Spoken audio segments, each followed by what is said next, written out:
साथियों, जय सनातन। सनातन भारत की इस वीडियो श्रृंखला में एक बार आपका फिर स्वागत है। इसके पहले के वीडियोस में आपने देखा कि हिंदू कौन है, सनातन, वैदिक, भारतीय, हिंदू धर्म के शास्त्र क्या हैं, क्या क्या गलतफहमियां हैं, कैसे हम अपनी जड़ों से और संस्कृति से जुड़ें। उसी प्रयास में आज मैं आपको बताता हूं हिंदू, सनातन, वैदिक या भारतीय सब एक शब्द है। धर्म के चिन्ह या प्रतीक या संकेत जो हम अक्सर इस्तेमाल करते हैं, लेकिन हम में से कई लोगों को मालूम नहीं होती उसकी महत्ता और ना हम अपने बच्चों को वो बताते हैं। मेरा ये प्रयास है कि सनातन धर्म एक एक बच्चे तक पहुंचना चाहिए। तो उस श्रृंखला में बढ़ते हुए हिंदू धर्म के चिन्ह या प्रतीक के बारे में। नंबर 1, ओम। ओम शब्द एक आध्यात्मिकता का प्रतीक है। ओम एक शब्द ही नहीं, ओम अपने आप में एक संपूर्ण मंत्र है, आध्यात्मिक मंत्र है। आध्यात्मिक भाषा का पहला शब्द ओम है। जैसे कहते हैं ना, ओम नमः शिवाय, ओम, हर चीज के पहले ओम जोड़ देते हैं, एक शुभता का प्रतीक होता है। जब मानव सभ्यता विकसित हुई होगी तब साथियों, जब भाषा का विकास हुआ होगा, क्योंकि हम लोग केवल मानव प्रजाति है जो भाषा का इस्तेमाल करती है, कोई जानवर तो इस्तेमाल करता नहीं है भाषा। तो भाषा में सबसे पहला शब्द ऐसा प्रतीत होता है कि ओम ही रहा होगा जिससे हम प्रभु से जुड़े होंगे। ओम में 3 मात्राएं और एक बिंदी होती है। इन तीनों की अलग अलग महत्ता होती है, लेकिन अभी मैं आगे के वीडियो में उसको और विस्तार से बताऊंगा। अभी केवल आप ओम को इतना समझिए कि ये आध्यात्मिक चिंतन का पहला शब्द है, पहला मंत्र है। अपने घरों के बाहर, ऑफिस पे, आपकी टेबल पे, हर जगह ओम शब्द एक आपको शुभता के साथ साथ ऊर्जा और आपकी संस्कृति से जुड़े रहने का एक संदेश देता है और अंदर ही अंदर आपको एक आत्मविश्वास भी देता है। दूसरा यंत्र है स्वास्तिक। स्वास्तिक यंत्र है और ओम मंत्र है अपने आप में। यंत्र और मंत्र में भेद समझिए। यंत्र बोलता नहीं है और ओम बोलता है, यह हमारी जीभ से निकलता है। इस यंत्र में अर्थ है, धर्म है, अर्थ है, काम है, मोक्ष है। और इन बिंदियों और आगे की मात्राओं की भी महत्ता है, वो भी आगे चलकर बताऊंगा। अभी केवल धर्म यानी कि सत्य का मार्ग, अर्थ यानी बिना अर्थ सब व्यर्थ, काम यानी कि काम के बगैर आगे की पीढ़ी कैसे बनाओगे, और मोक्ष, मोक्ष का मतलब है मानव धर्म, जो मानव प्रजाति है उसका अल्टीमेट एम होता है मोक्ष। जब आपको मोक्ष यानी संतुष्टि मिल जाती है तो वहीं पर अंत हो जाता है, पुनर्जन्म नहीं होता।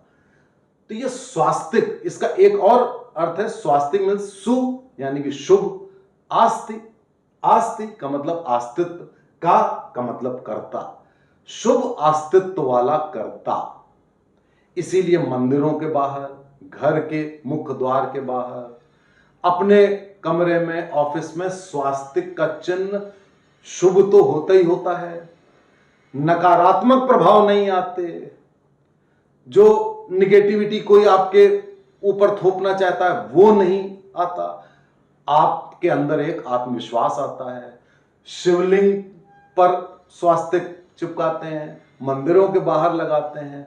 तो स्वास्तिक शब्द ये बहुत पुराना है, 10-20 हजार साल पुराना। ये माया सभ्यता में भी था, मेसोपोटामिया में भी था, ज्यूज में, यहूदियों में भी इसी से मिलता जुलता प्रतीक होता है। और हमारे हिंदू धर्म का तो ये हिंदू धर्म 90,000 साल पुराना धर्म है, तो हमारे हिंदू धर्म में तो स्वास्तिक है ही। आगे बढ़ते हैं, तिलक की बात करते हैं। तिलक जब भी लगाया जाता है, आप अपने पर्वों में, धार्मिक उपक्रमों में तिलक लगाते होंगे। अब जब लगाते होंगे तो आपको बड़ा एक सुकून, बड़ी शांति, बड़ा ही अच्छा आपको लगता होगा। और जो आपके माथे की ओर देखता है वो अपने आप आपके ऊपर बुरी नजर नहीं रखता।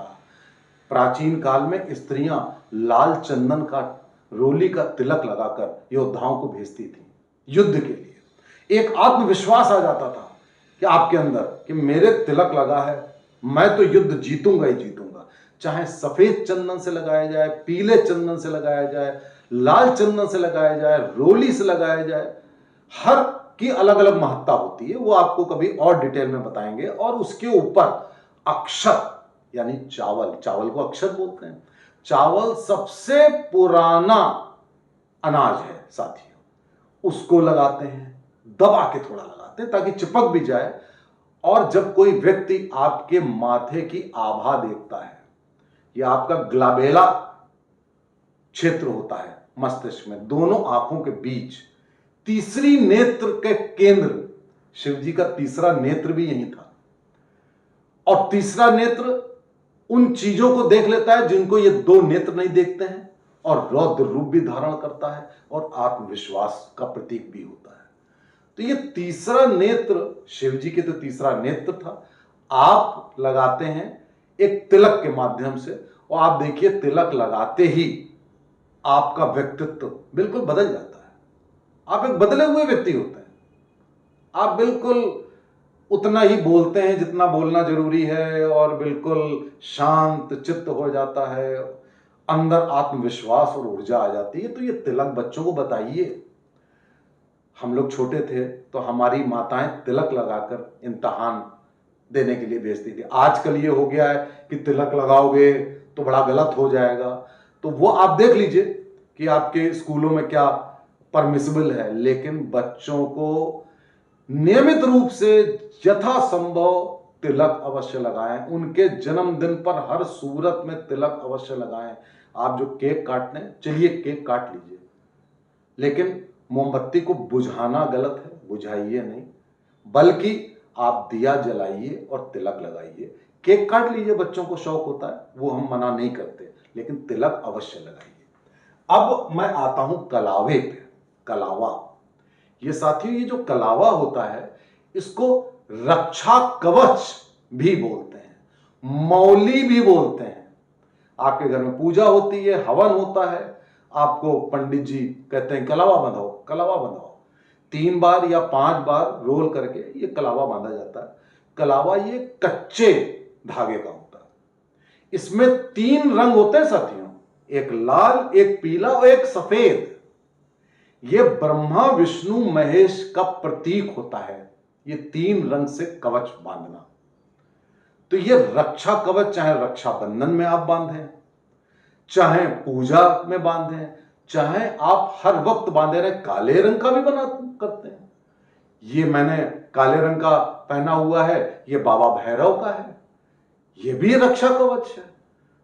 तो ये रक्षा कवच आपकी दाहिनी कलाई पर हर वक्त आपको स्मरण कराता है कि आप रक्षा आपकी कोई कर रहा है। ब्रह्मा विष्णु महेश कर रहे हैं, बाबा भैरव कर रहे हैं, ये सब आपकी रक्षा कर रहे हैं। आपके अंदर आत्मविश्वास जागा रहता है।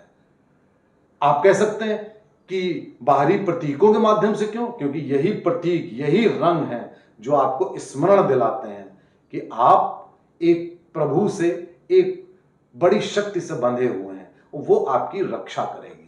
देखिए, ये 4 जो प्रतीक हैं ये मुख्य हैं। इसके अलावा भी बहुत सारे प्रतीक हिंदू धर्म में, सनातन धर्म में हैं।